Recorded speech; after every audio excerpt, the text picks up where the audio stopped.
नमस्कार, Haryana at 9 PM news channel में आप सभी का स्वागत है। आइए आपको कराते हैं खबरों से अपडेट। चाचा के खिलाफ गंभीर आरोप लगाते हुए वीडियो हुई वायरल। पुलिस मौके पर पहुंची तो मामला निकला पढ़ाई को लेकर चाचा द्वारा डांटने का। 112 पर कॉल हुई तो घर पहुंची पुलिस। किशोरी व परिवार के सदस्य बोले कोई कार्यवाही नहीं चाहते और न ही कोई ऐसा मामला था।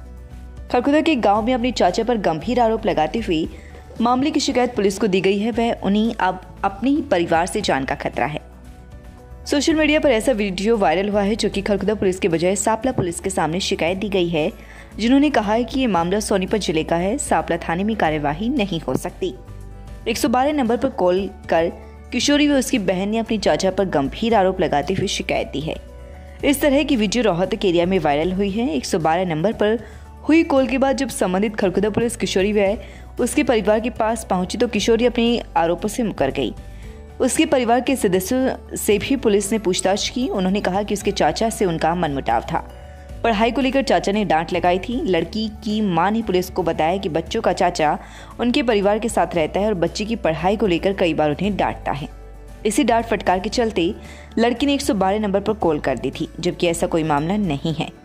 लड़की ने खुद भी पुलिस को किसी भी कार्यवाही के लिए मना किया है। थाना प्रभारी करमजीत सिंह का कहना है कि जो वीडियो दिन भर वायरल हो रही थी उनके मामले से कोई लेना देना नहीं है। जैसे ही 112 नंबर पर कॉल हुई तो पुलिस घर पहुंची थी। घर पहुंचकर बयान दर्ज किए गए, लेकिन ऐसा कोई मामला है ही नहीं।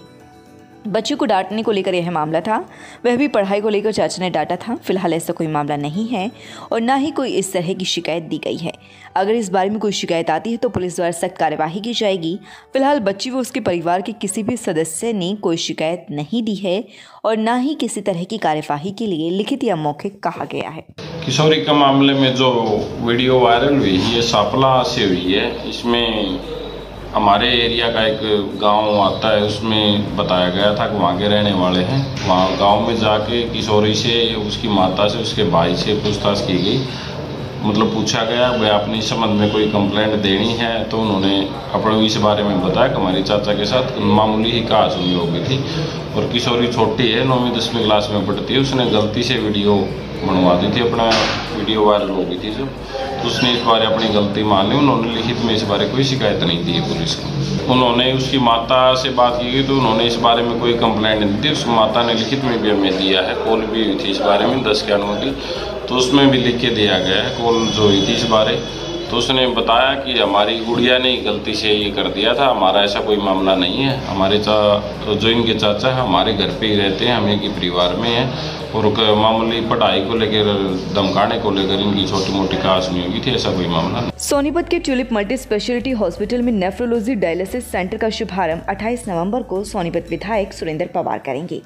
डॉक्टर अनुराग अरोड़ा व डॉक्टर अनुपमा सेठी अरोड़ा ने बताया कि एशिया की आधुनिक मशीनों से यहां पर डायलिसिस सेवा शुरू की गई है, ताकि अधिक से अधिक मरीज इस सेवा का लाभ उठा सकें और उन्हें गुड़गांव में दिल्ली न जाना पड़े। यहां पर डायलिसिस सुविधा रिहाई की दरों में की जाएगी। नाबालिग से गैंगरेप मामले में एक गिरफ्तार 1 दिन के पुलिस रिमांड पर लिया। खरखुदा के गाँव में अपने मामा के घर आई नाबालिग लड़की के साथ गैंगरेप करने के आरोप में एक आरोपी को पुलिस ने गिरफ्तार कर लिया। आरोपी को न्यायालय में पेश किया गया, जहां से पुलिस ने आरोपी को 1 दिन के पुलिस रिमांड पर लिया है। आरोपियों पर आरोप है कि उन्होंने नाबालिग को झांसे में फंसाकर घर से बाहर बुला लिया और गाड़ी में उसके साथ गैंगरेप किया। उसकी वीडियो बनाई व किसी को बताने पर जान से मारने की धमकी दी थी। पुलिस ने पड़ोसी गांव में एक आरोपी को गिरफ्तार किया है। थाने प्रभारी करमजीत ने बताया कि आरोपी को न्यायालय में पेश किया जाएगा, जहां से संबंधित गाड़ी जिस फोन में वीडियो बनाई गई थी वो फोन बरामद किए जाने हैं। जल्द ही इस मामले के अन्य आरोपियों को भी गिरफ्तार किया जाएगा। इसमें एक आरोपी प्रदीप को गिरफ्तार किया गया है, उसको 1 दिन के पुलिस रिमांड पर लिया गया है। इस बारे में पुलिस रिमांड के दौरान जैसी भी बातें आएंगी आगे कार्रवाई। लड़की ने आरोप लगाए थे कि 4 लड़कों के नाम लिए थे कि इन्होंने, प्रदीप ने और उन्होंने उसके साथ गलत काम किया है। उसी संबंध में इसकी गिरफ्तारी हुई है, मुकदमा दर्ज किया गया था। इसमें पॉक्सो के तहत मामला दर्ज किया गया था। लड़की नाबालिग थी। खांडा गांव स्थित एक दुकान में अवैध रूप से शराब बेचने के आरोप में पुलिस ने एक युवक को गिरफ्तार किया है। आरोपी मौजम नगर खरखुदा निवासी सूरजमल है, जिसके खिलाफ पुलिस ने मामला दर्ज कर लिया है। एसआई विजयपाल अपनी टीम के साथ खांडा गांव में पहुंचे और एक दुकान की जांच की तो वहां पर एक युवक अवैध रूप से शराब बेच रहा था, जो पुलिस को देखकर भागने लगा। पुलिस ने उसे पकड़कर पूछताछ की तो आरोपी ने अपनी पहचान मौजम नगर खरखुदा निवासी सूरजमल के रूप में अपनी पहचान बताई। इस दौरान जांच में सामने आया कि आरोपी ने दुकान में 9 बियर की बोतल, 11 देशी मार्का शराब की बोतल, 37 पव्वे देशी शराब, 3 बोतल अंग्रेजी शराब, विभिन्न मार्कों की अंग्रेजी शराब की बोतल, पव्वे व अद्धे रखे हुए हैं। लेकिन मांगने पर आरोपी शराब से संबंधित कोई परमिट नहीं दिखा पाया, जिसके बाद उसके खिलाफ मामला दर्ज करते हुए आरोपी को गिरफ्तार कर लिया गया। सैदपुर चौकी पुलिस ने फिरोजपुर बांगर गांव से जुआ खेलने के आरोप में 4 लोगों को गिरफ्तार किया है। आरोपियों के पास से पुलिस ने कुल 8100 रुपये बरामद किए हैं, जिनके खिलाफ मामला दर्ज किया गया है। एएसआई अमित अपनी टीम के साथ गश्त करते हुए फिरोजपुर बांगर स्थित औद्योगिक क्षेत्र में पहुंचे तो एक दीवार के पास 4 युवक ताश के पत्तों से जुआ खेल रहे थे, जिन्हें पकड़कर पूछताछ करने पर आरोपियों ने अपनी पहचान महेंद्र, हंसराज, राजेश आनंद फिरोजपुर बांगर निवासी के रूप में दी है। उनके पास से पुलिस ने 8100 रुपये बरामद किए हैं। आरोपियों के खिलाफ सैदपुर चौकी में मामला दर्ज किया गया है। किसान की गला घोटकर हत्या, वारदात को अंजाम देकर आरोपी हुआ फरार। सोनीपत जिले में हत्या की वारदातें रुकने का नाम नहीं ले रही है। ताजा मामला गन्नौर विधानसभा क्षेत्र के गांव पिपली खेड़ा से सामने आया है, जहां एक किसान की गला घोटकर बेरहमी से हत्या कर दी गई। आरोपी हत्या की वारदात को अंजाम देकर मौके से फरार हो गया। शव को पुलिस ने अपने कब्जे में लेकर नागरिक अस्पताल में पोस्टमार्टम करवाने के बाद परिजनों को सौंपकर वारदात की जांच शुरू कर दी है। सोनीपत जिले के गांव पिपली खेड़ा निवासी किसान सोमवीर रात को अपने खेतों में गया था और आज सुबह उसका शव पाया गया। मौके पर जब पुलिस जांच के लिए पहुंची तो मृतक की गले में जर्सी लिपटी हुई थी। प्रथम जांच में सामने आया कि हत्या की इस वारदात को जर्सी से गला घोटकर अंजाम दिया गया है। हत्या की वारदात को अंजाम देने का आरोप पिपली खेड़ा के रहने वाले एक युवक पर लगा है। परिजनों ने बताया कि वह नशे के टीके लगाने का आदी था। उन्होंने इस वारदात को नशे में अंजाम दिया है। फिलहाल पुलिस ने नागरिक अस्पताल में मृतक का पोस्टमार्टम करवाने के बाद शव परिजनों को सौंप दिया। पुलिस जांच अधिकारी जगबी ने बताया कि वारदात को गले में जर्सी डालकर अंजाम दिया गया है। शव को पोस्टमार्टम करवाने के बाद विस्तृत जांच के लिए मधुबन भेजा जाएगा। जो रिपोर्ट प्राप्त होगी उसी के आधार पर सही तथ्यों का पता लगेगा। फिलहाल पुलिस ने वारदात से संबंधित आरोपी को गिरफ्तार करने के लिए कोशिशें शुरू कर दी हैं। ये गांव में खेत में जा रहे थे जी, और खाद लेने के लिए कल, और इसका खेत में डेड बॉडी मिली है जी इसमें। तो इसका ये पोस्टमार्टम करवा के और इसका पता लगाना है आगे। इसकी गली में जर्सी से फंदा लगा हुआ मिला है, तो पोस्टमार्टम से क्लियर होगा क्या। जो सोमवीर के घरवाली है ना जी, उसने ये कहा बेटा ये भैंस बंध रही 3-3 ये 2-2 छोरी न कौन संभालेगा, तो 11 बजे का गायब रहा। उन्होंने कहा मैं फलाने की गाड़ी का चक्कर मारने जा रहा था, ये 500 रुपये ले आया हूँ। ये खेत में ये पहले तो सोनीपत घूमे जी 11 बजे से लेके सारा दिन। ये नाले पे स्मैक पे मिला है, गांजा मिला है, टीके मिला है। यो भी लगाया करता भाई, और वो मारा भी लगा हुआ जी। अच्छा, क्या नाम था मरने वाले का? सोमवीर सन्नोप राजमल।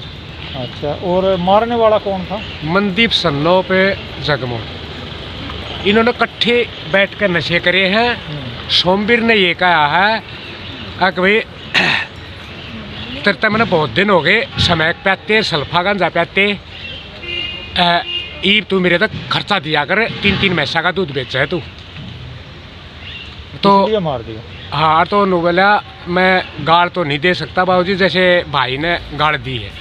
ये उसने जो थाने में बताई, थाने वाले ने बताई है जी। थाने वालों ने बता दिया कि भाई आदमी मिल गया है, सारी यहाँ भर ली उसने। यूपीएससी एग्जाम रिजल्ट में 2 और बहनों के नाम एक साथ सामने आए हैं। ये बहनें हैं अंकिता जैन और वैशाली जैन। अंकिता जैन ने परीक्षा में 3रा स्थान हासिल किया, वहीं उनकी छोटी बहन वैशाली जैन ने 21वीं रैंक प्राप्त की। दोनों का सपना एक था, नोट्स एक थी और लक्ष्य पाने के बाद जीत भी एक साथ मिली। चलिए जानते हैं सिविल सेवा एग्जाम 2020 में पास होने वाली आईएएस बहनें अंकिता जैन और वैशाली जैन के बारे में। अंकिता जैन का परिचय। दिल्ली की रहने वाली अंकिता जैन ने यूपीएससी परीक्षा 2020 में 3री रैंक हासिल की है। अंकिता जैन की शादी जुलाई में डिफेंस एस्टेट निवासी डॉक्टर सविता त्यागी और डॉक्टर राकेश त्यागी के बेटे अभिनव त्यागी से हुई। अभिनव त्यागी एक आईपीएस अफसर हैं। अंकिता की ससुराल आगरा में है। सगी बहनों की कहानी, जिन्होंने एक ही नोट से पढ़ाई करके ऐसे किया यूपीएससी टॉप। हर साल लड़कियां सिविल सर्विसेज में सफलता हासिल करती हैं। सबकी अपनी अपनी सफलता और संघर्ष की कहानी है। इन्हीं कहानियों में एक दिलचस्प और प्रोत्साहित करने वाली कहानी है 2 आईएएस बहनों की। इस साल संघ लोक सेवा आयोग की ओर से जारी की गई सिविल सेवा परीक्षा 2020 के परिणाम आने के बाद टीना डावी और रिया डावी का नाम सुर्खियों में आया था। वजह थी टीना डावी की तरह उनकी बहन का भी IAS परीक्षा पास करना। लेकिन सिर्फ ये दो बहनें ही नहीं जिन्होंने सफलता की परिभाषा लिखी। छोटी बहन वैशाली जैन भी बनी IAS। अंकिता जैन और उनके परिवार के लिए UPSC परीक्षा का परिणाम दोगुनी खुशी लेकर आया, क्योंकि उनकी छोटी बहन वैशाली जैन ने भी IAS की परीक्षा पास कर ली। अंकिता जैन के साथ उनकी बहन वैशाली जैन ने CSE में 21वीं रैंक हासिल की। दोनों बहनों ने एक ही नोट से पढ़ाई की है। वैशाली जैन की शिक्षा और उपलब्धि। बड़ी बहन की तरह छोटी बहन वैशाली भी पढ़ने में होनहार है। वर्तमान में वैशाली जैन रक्षा मंत्रालय के तहत IAS अधिकारी हैं। उन्होंने IAS बनने के लिए भी प्रयास जारी रखा और सफल हुई। एक ही नोट से की दोनों बहनों ने पढ़ाई। उनकी सफलता में एक ही नोट्स काम आई जिन्हें वैशाली जैन ने बनाया था। 21वीं रैंक लाने वाली वैशाली जैन के नोट से ही अंकिता जैन ने भी पढ़ाई की और UPSC एग्जाम की तैयारी की। अंकिता जैन ने साल 2018 में UPSC की परीक्षा पास की थी, जब उनका चयन Indian audit and account service के लिए हुआ था। वर्तमान में वह मुंबई में डिप्टी अकाउंट जनरल की पोस्ट पर कार्यरत हैं। उनके पति अभिनव त्यागी भी महाराष्ट्र के गोंदिया में ASP के पद पर तैनात हैं। अंकिता जैन ने इसके बाद भी प्रयास जारी रखा और इस साल अपने चौथे प्रयास में UPSC की सिविल सर्विसेज परीक्षा में 3री रैंक हासिल की। अंकिता जैन ने 12वीं पास करने के बाद दिल्ली टेक्नोलॉजिकल यूनिवर्सिटी से कंप्यूटर साइंस में BTech पास किया। उन्होंने एक प्राइवेट कंपनी में नौकरी भी की। हालांकि बाद में नौकरी छोड़कर UPSC एग्जाम की तैयारी शुरू कर दी। लोटस लाइब्रेरी में किस प्रकार की सुविधाएं हम बच्चों को उपलब्ध करवाते हैं। विशेष तौर पे हमने इस तरीके से लाइब्रेरी का डिजाइन किया गया कि हर बच्चे को एक अलग स्पेस मिले। हर बच्चे के लिए अलग से सीट दी गई है, लाइट की व्यवस्था है, अलग से वाईफाई चैम्बर दिया गया है। कंप्यूटर चोरी हो गए सरकार के दिए हुए। ये सरकार के दिए हुए कंप्यूटर करीब हरियाणा में कम से कम 2-3 हज़ार स्कूलों में कंप्यूटर चोरी हुए हैं।